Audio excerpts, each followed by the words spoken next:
Hi guys. आज हम लोग लूप स्टेटमेंट पढ़ेंगे। ठीक है।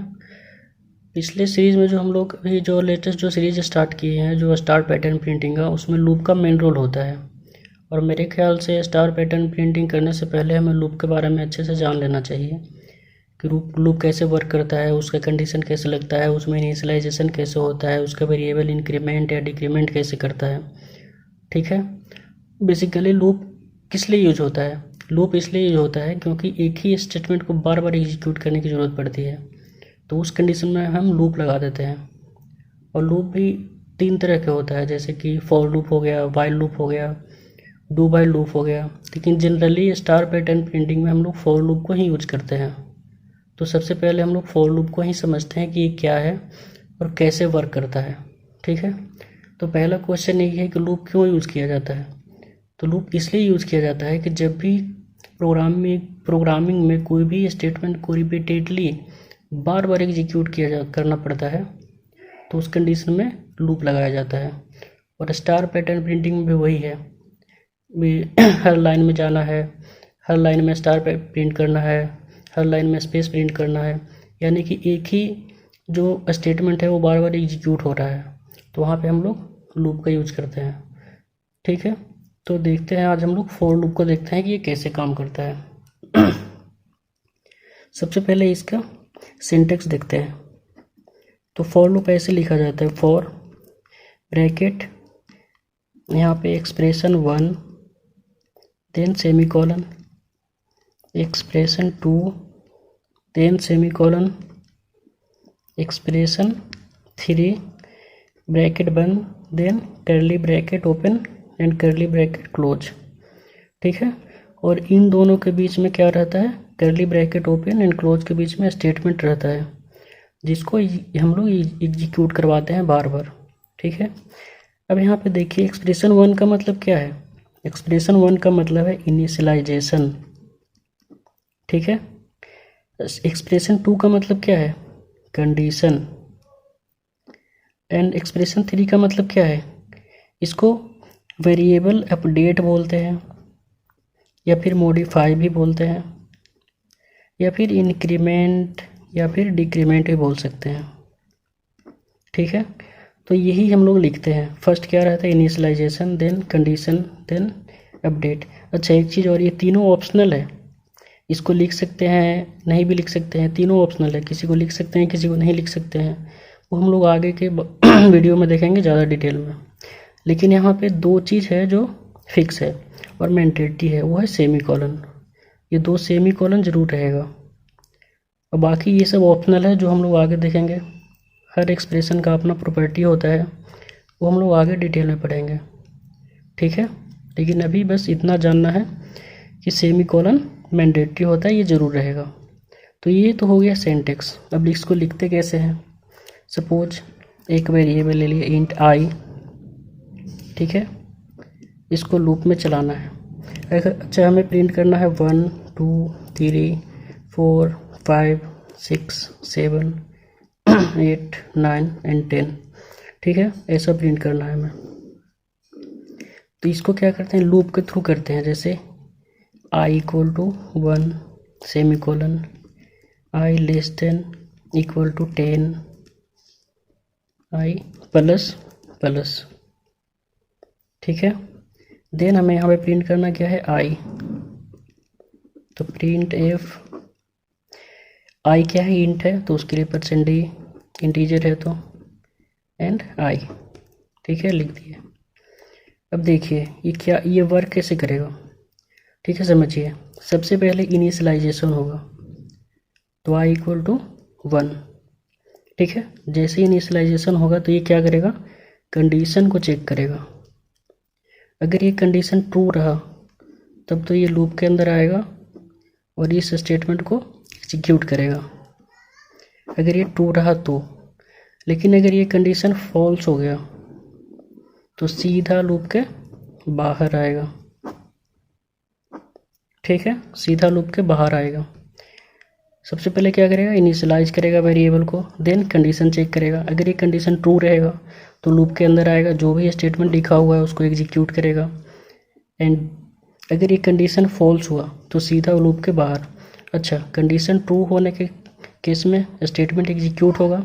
एग्जीक्यूट होने के बाद अगेन ये कहाँ जाएगा, इंक्रीमेंट या डिक्रीमेंट के पास। तो यहाँ पे क्या है, इंक्रीमेंट है, ठीक है। यानी कि आई में 1 इंक्रीज करेगा और इंक्रीज करने के बाद वापस ये कंडीशन चेक करेगा और फिर अगर ये कंडीशन ट्रू रहा तो वापस एग्जीक्यूट करेगा और फिर एग्जीक्यूट करने के बाद इंक्रीमेंट करेगा, फिर चेक करेगा और फिर एग्जीक्यूट करेगा। यही चलता रहेगा और जैसे ही कंडीशन फॉल्स होगा ये सीधा लूप के बाहर, ठीक है। अच्छा, यहाँ पे एक चीज़ और समझना है कि देखिए यहाँ पे लिखा हुआ है क्या, आई लेस देन इक्वल टू 10। इसका मतलब क्या है, आई या तो 10 से छोटा है या फिर आई 10 के बराबर है। अगर इस दोनों में से कोई भी एक कंडीशन ट्रू हो गया तो इसको ट्रू माना जाएगा, ठीक है। तो ये मेन समझना था। आई लेस देन इक्वल टू 10 का मतलब या तो आई 10 से छोटा हो या फिर आई 10 के इक्वल हो। अगर दोनों में से कोई भी कंडीशन सही हो गया तो इसको ट्रू माना जाएगा। यहाँ पे दो ऑपरेटर है, लेस देन और इक्वल टू, दोनों, तो इसका मतलब यही होता है, ठीक है। अच्छा, इस पे आते हैं अब। फर्स्ट टाइम में क्या किया, आई क्या था, 1 था, ठीक है। चेक किया 1 less than equal to 10, yes condition सही है। यहाँ आएगा क्या किया करेगा, 1 प्रिंट करेगा क्योंकि आई है। नेक्स्ट टाइम यहाँ जाएगा, ये 2 हो गया, चेक करेगा 2 less than equal to 10, yes, तो यहाँ क्या करेगा 2। फिर यहाँ पे जाएगा, इंक्रीमेंट करेगा, 3 हो जाएगा, 3 less than equal to 10, yes, तो यहाँ पे 3 प्रिंट करेगा और ऐसे ही जाता जाएगा, कहाँ जाएगा 10 तक। और जैसे ही 11 होगा तो 11 लेस देन और इक्वल टू 10, तो कंडीशन फॉल्स, ये क्या हो जाएगा, बाहर आ जाएगा, ठीक है। तो यही लूप ऐसे ही ये वर्क करता है और ये प्रिंट करेगा। अच्छा, फ्लो चार्ट के थ्रू अगर समझते हैं तो देखिए यहाँ पे इनिशियलाइजेशन है, यानी कि आई इक्वल टू 1, ठीक है। यहाँ पे कंडीशन रहेगा आई लेस देन इक्वल टू 10 और ये स्टेटमेंट है, ठीक है। फर्स्ट टाइम आएगा, इनिशियलाइज करेगा, कंडीशन चेक करेगा, अगर ये कंडीशन फॉल्स है तो सीधा लूप से बाहर, अगर ये कंडीशन ट्रू है स्टेटमेंट को एग्जीक्यूट करेगा, देन इंक्रीमेंट डिक्रीमेंट करेगा और फिर कंडीशन पे आएगा, फिर चेक करेगा कि कंडीशन ट्रू है या फॉल्स। अगर ट्रू रहा तो फिर वापस आएगा, स्टेटमेंट एग्जीक्यूट करेगा, इंक्रीमेंट डिक्रीमेंट करेगा एंड देन कंडीशन में अगेन वापस, ऐसे ही चलता रहेगा। और जैसे ही कंडीशन ये फॉल्स होगा ये क्या होगा, लूप के बाहर, ठीक है। तो ये ऐसे वर्क करता है। अच्छा, इसको और एक तरीक़ा से देख सकते हैं, जैसे कि फॉर आई इक्वल टू 5 रहा, आई ग्रेटर देन इक्वल टू 1 रहा, आई माइनस माइनस। देखिए यहाँ पे इंक्रीमेंट कर रहा था, यहाँ पे डिक्रीमेंट कर रहा है, बात वही है। सबसे पहले इनिशियलाइज करेगा, देन कंडीशन पे जाएगा, अगर ये ट्रू रहेगा तो वापस यहाँ आएगा, एग्जीक्यूट करेगा, और अगर ये फॉल्स रहेगा तो सीधा लूप से बाहर, ठीक है। अगर फॉल्स रहेगा तो बाहर, ट्रू रहेगा तो अंदर। और यहाँ पे जैसे अगर एक बार एग्जीक्यूट हुआ तो ये वापस जाएगा यहाँ पे और इसको क्या करेगा, डिक्रीज करेगा एक, वापस फिर कंडीशन को चेक करेगा। ऐसे ही चलता रहेगा, कब तक चलेगा, जब तक ये कंडीशन ट्रू रहेगा। जैसे ही फॉल्स रहेगा ये लूप से बाहर, ठीक है। तो यहाँ पे भी देखिए कंडीशन है आई ग्रेटर देन इक्वल टू 1, इसका मतलब है कि आई ग्रेटर देन 1 है या फिर आई इक्वल टू 1 है। अगर इसमें से दोनों कंडीशन, इसमें से कोई एक कंडीशन ट्रू रहा तो इसको ट्रू माना जाएगा, ठीक है। इसका मेन आपको यही समझना था, greater than equal to and less than equal to and increment and decrement and then flow, कि ये कैसे वर्क करता है, क्या करता है, इसका फ्लो क्या है, यही आपको मेन सीखना था, ठीक है। और स्टार पैटर्न प्रिंटिंग में भी यही होता है कि कैसे ये इनिशियलाइज कर रहा है, कहाँ पे कंडीशन लगेगा, कंडीशन क्या होगा और इस ऑपरेटर का मतलब क्या है।